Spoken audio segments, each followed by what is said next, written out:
C'est l'heure du journal de l'Afrique. Soyez les bienvenus sur France 24. À la une ce soir, la mort de Willy Ngoma en République démocratique du Congo. Le porte-parole militaire de la FCM 23 a été tué tôt ce mardi aux alentours de la cité minière de Rubaya, territoire de Massissi dans la province du Nord Kivu.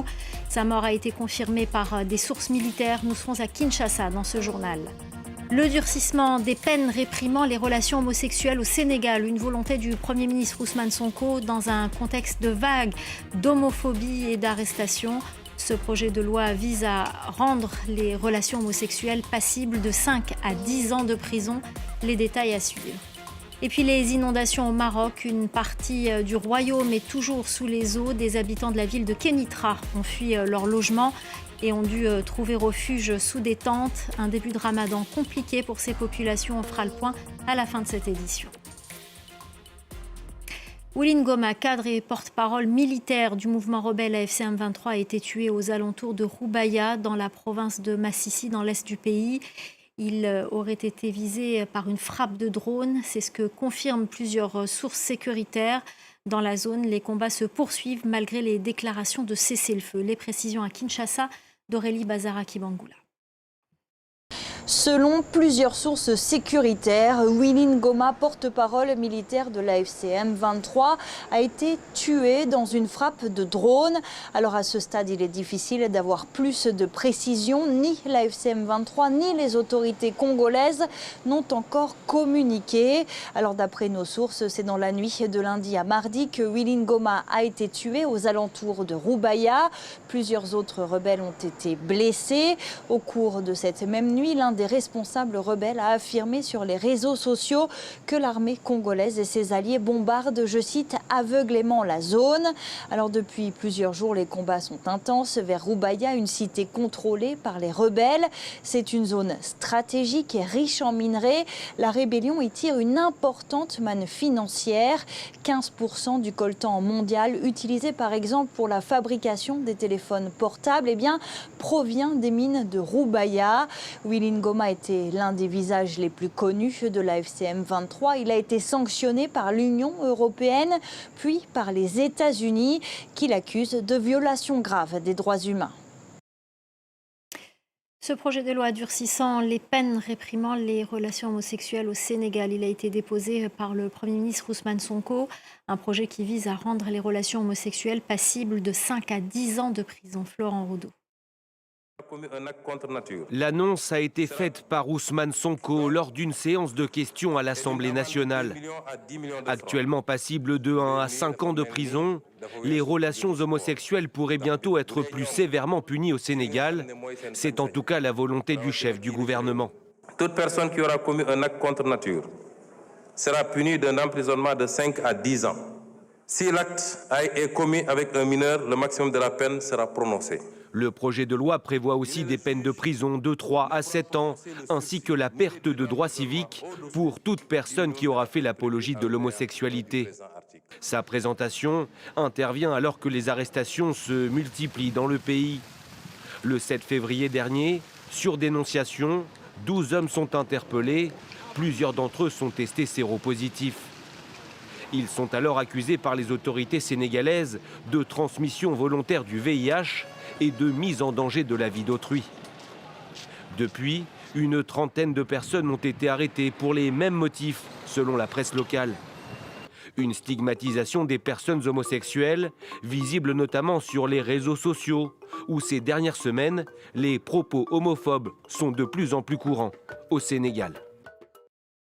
Et le Premier ministre sénégalais s'est également exprimé pour la première fois sur la crise des universités depuis la mort d'un étudiant dans des violences policières. Ousmane Sonko s'est expliqué devant les députés à l'Assemblée nationale et il assume la responsabilité de son gouvernement face à cette tragédie. Le compte-rendu de notre correspondant à Dakar, Eliman Dao. Face aux députés, Ousmane Sonko affirme que c'est lui-même qui a donné les instructions pour que les forces de l'ordre pénètrent dans le campus social de l'université Cheikh Anta Diop de Dakar pour, dit-il, protéger des édifices publics, à savoir des restaurants ou encore la bibliothèque universitaire.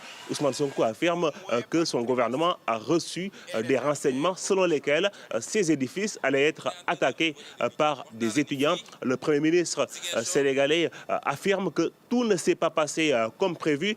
Il dénonce ainsi les bavures policières. Je vous propose de l'écouter. Il y a eu un retard dans l'intervention des forces de défense et de sécurité. À cause de ce retard, des étudiants avaient même commencé à attaquer un restaurant universitaire. Ce sont des manquements imputables aux forces de sécurité. Il y a aussi d'autres manquements lors des hostilités et qu'on ne saurait cautionner, à savoir l'usage disproportionné de la force.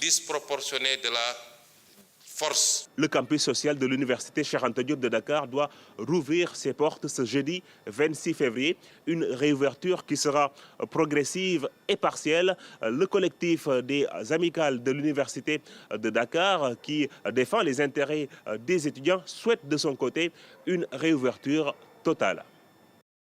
Michael Randjanirin, l'Élysée, le nouveau président malgache a été reçu par le président Emmanuel Macron. Il s'agit de la 4e visite du président malgache à l'étranger depuis sa prise de pouvoir. Il s'est rendu d'abord aux Émirats arabes unis, en Afrique du Sud et en Russie. La France va tenter de rattraper son retard. Parmi les objectifs affichés, la poursuite de la coopération de sécurité et de défense dans le respect de la souveraineté des deux États. Au Cameroun, le tribunal militaire de Yaoundé a ordonné la levée des scellés apposés sur la dépouille de Georges Anissé Ekane, figure emblématique de l'opposition. La décision fait suite à 2 requêtes déposées par les avocats de la famille et intervient près de 3 mois après son décès dans les locaux du secrétariat d'État à la Défense à Yaoundé. La correspondance de Marcel Amokou. La famille d'Anissé Ekane peut donc enfin entrer en possession de sa dépouille, placée à la morgue de l'hôpital central de Yaoundé depuis 86 jours et commencé à faire son deuil en préparant ses obsèques. En tant que soutien actif d'Issa Tiroma Bakari, candidat à l'élection présidentielle du 12 octobre 2025, il était accusé, avec d'autres leaders de l'opposition, d'insurrection et d'incitation à la rébellion après avoir soutenu que c'est le candidat de l'Union pour le changement qui avait remporté ce scrutin, même si les résultats officiels ont donné Paul Biya vainqueur. Il avait été arrêté à Douala, la capitale économique, et conduit en prison à Yaoundé. Sa famille estimait qu'il avait à ce moment-là une santé fragile. Anissé Ekane est décédé le 1er décembre 2025, faute de soins adéquats selon ses proches. Depuis, le corps avait été placé sous séquestre sans que l'on sache pour quel motif. Ses compagnons d'infortune, parmi lesquels Djokam Tchameni, sont quant à eux toujours en détention sans jugement. Les avocats d'Anissé Ekane espèrent récupérer le rapport d'autopsie dans les prochains jours, un document resté secret jusqu'ici. La famille décidera ensuite de sa publication ou non. L'international marocain et joueur du PSG Achraf Hakimi est renvoyé en procès pour viol sur une jeune femme en février 2023. Achraf Hakimi avait été mis en examen et placé sous contrôle judiciaire en mars 2023. L'avocate du joueur a indiqué faire appel de cette ordonnance de renvoi. Si cet appel est rejeté, le footballeur sera jugé par la Cour criminelle départementale des Hauts-de-Seine à une date qui n'a pour l'instant pas été déterminée. Un début de Ramadan difficile pour les habitants de Kénitra au Maroc. Les pluies diluviennes ont détruit de nombreuses habitations. De nombreux sinistrés ont dû quitter leur foyer. Certains ont trouvé refuge sous des tentes. Laurent Berstecher. Dans ce camp de fortune, dressé à la hâte par les autorités marocaines pour héberger les victimes des inondations, Fatima et sa famille se préparent à rompre le jeûne du Ramadan avec les moyens du bord. Nous n'avons pas de quoi préparer la soupe traditionnelle. Nous ne pouvons pas acheter de poisson ni le reste des ingrédients. Tout manque ici et tout est cher. Nous n'avons pas d'argent parce que nous ne pouvons pas travailler. Frappé par des pluies torrentielles, le nord-ouest du Maroc fait face à des inondations dévastatrices depuis la fin janvier. Environ 180 000 personnes ont été évacuées. La plupart vivent aujourd'hui dans des camps, sans eau courante ni électricité.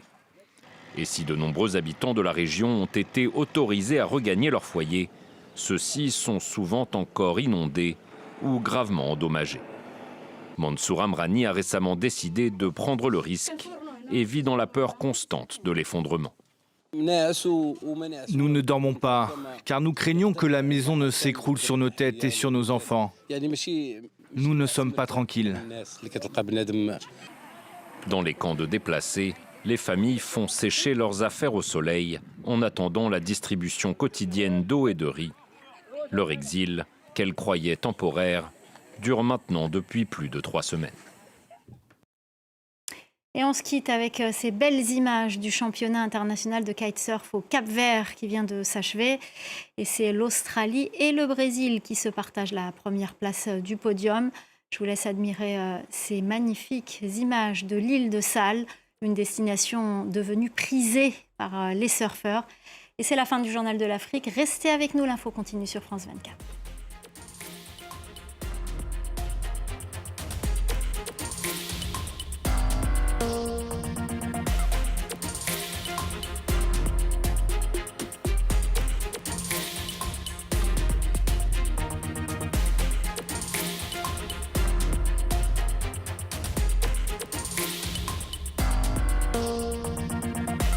Sur France 24, retrouvez 4 rendez-vous d'information accessibles aux sourds et malentendants. À 9h, du lundi au vendredi, et à 10h le week-end. Washington demande au chef du Kremlin, je cite, d'arrêter de se mêler de l'élection américaine.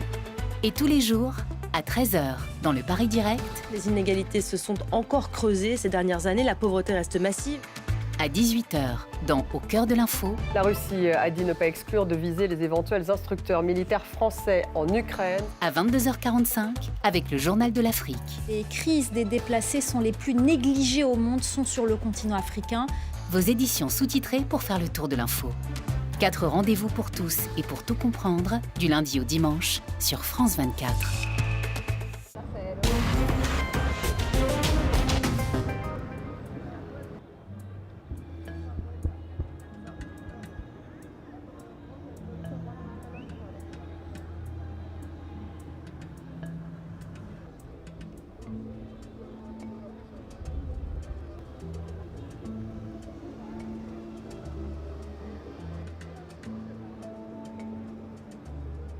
Actualmente la situación del turismo es crítica y la situación de los carros actualmente, cuando te estás dando cuenta que hay pocos carros porque hay poco combustible ya. El que tenía una reservita la tiene guardada porque fue la que pudo guardar cuando había combustible, pero ahora mismo la situación es crítica.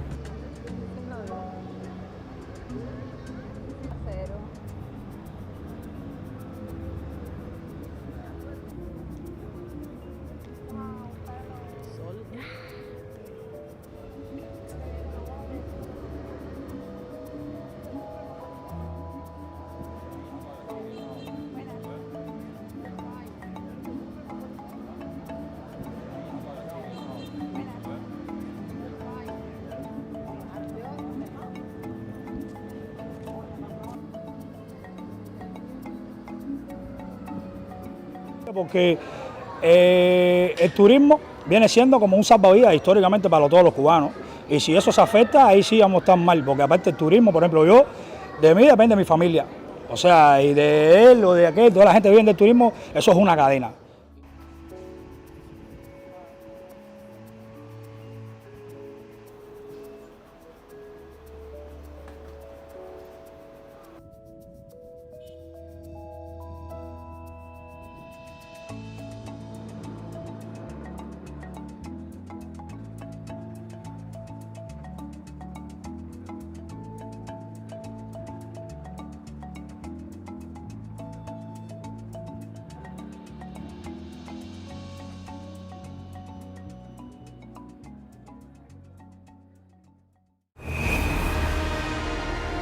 Depuis un an, il a tout bousculé. Économie, diplomatie, sécurité, immigration. Que va faire Donald Trump dans l'année à venir? Le président américain va dévoiler ses intentions dans son discours sur l'état de l'Union. L'Amérique et le monde retiennent leur souffle. Un événement à suivre en direct sur France 24.